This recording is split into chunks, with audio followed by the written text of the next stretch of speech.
ভিন্ন স্বাদের ব্যঞ্জনে তোমাদের সবাইকে স্বাগত। আজকে তোমাদের সঙ্গে শেয়ার করব ডিমের একদম নতুন ধরনের একটা রেসিপি। এটা খুব সহজেই তোমরা বানিয়ে ফেলতে পারবে। ঘরে থাকা সামান্য কয়েকটা উপকরণ দিয়েই তোমরা খুব সহজেই এই রেসিপিটা বানিয়ে ফেলতে পারবে। এটা খেতে এত সুস্বাদু হয়, তোমরা না খেলে বুঝতে পারবে না। দেখো, প্রথমেই আমি ফ্রাইং প্যানে একটু তেল দিয়ে নেব। দুটো ডিম আমি এর মধ্যে ফাটিয়ে নেব, নিয়ে তাতে আমি সামান্য পরিমাণে একটু লবণ দিয়ে অমলেটের মতো করে নেব। ডিমের পরিমাণটা তোমরা কম বেশি দিতে পারো। ভালো করে অমলেটটা করে নেওয়ার পরে আমি এটাকে ভাঁজ করে নেব, নিয়ে কয়েকটা ছোট ছোট টুকরো করে কেটে নেব। এইভাবে ডিমের তরকারিটা রান্না করে খেয়ে দেখো, খুব ভালো লাগে। বন্ধুরা, আমার রেসিপিগুলো তোমাদের কেমন লাগে অবশ্যই আমাকে কমেন্টে জানিও। তোমরা পাশে না থাকলে আমি কিছুতেই এগোতে পারবো না, তাই তোমাদের সহযোগিতা একান্ত কাম্য।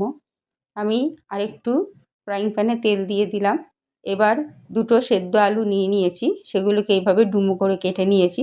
সামান্য পরিমাণে একটু লবণ দিয়ে আমি এই আলুগুলো আমার দেখো মোটামুটি লাল লাল হয়ে গেছে। এবার আমি আলুগুলোকে তুলে নেব। বন্ধুরা, আমার রেসিপিগুলো তোমাদের যদি ভালো লাগে অবশ্যই লাইক শেয়ার করো। আর যারা আমার নতুন বন্ধুরা তারা অবশ্যই আমাকে সাবস্ক্রাইব করতে ভুলো না। দেখো, একটা মাঝারি সাইজের পেঁয়াজ আমি এইভাবে কুচিয়ে নিয়েছি।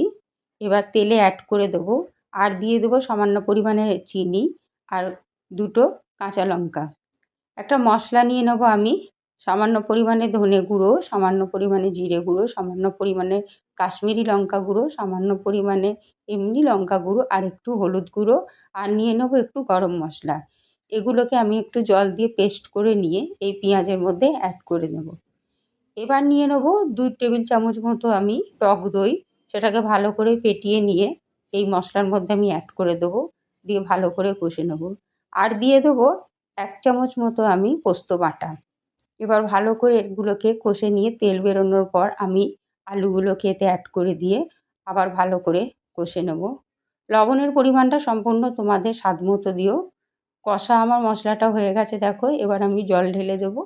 দিয়ে এবার আমি যে অমলেটগুলো করে রেখেছিলাম সেগুলোকে এই জলের মধ্যে ঝোলেতে আমি ডুবিয়ে দেবো। ওপর থেকে সামান্য একটু ধনেপাতা দিয়ে দেবো। এই রান্নাটা একদম মাখা মাখা হবে, তবেই এটা খেতে কিন্তু ভালো লাগে। তাহলে বন্ধুরা অবশ্যই একবার ট্রাই করো, আর ভালো লাগলে অবশ্যই লাইক শেয়ার করো। ধন্যবাদ।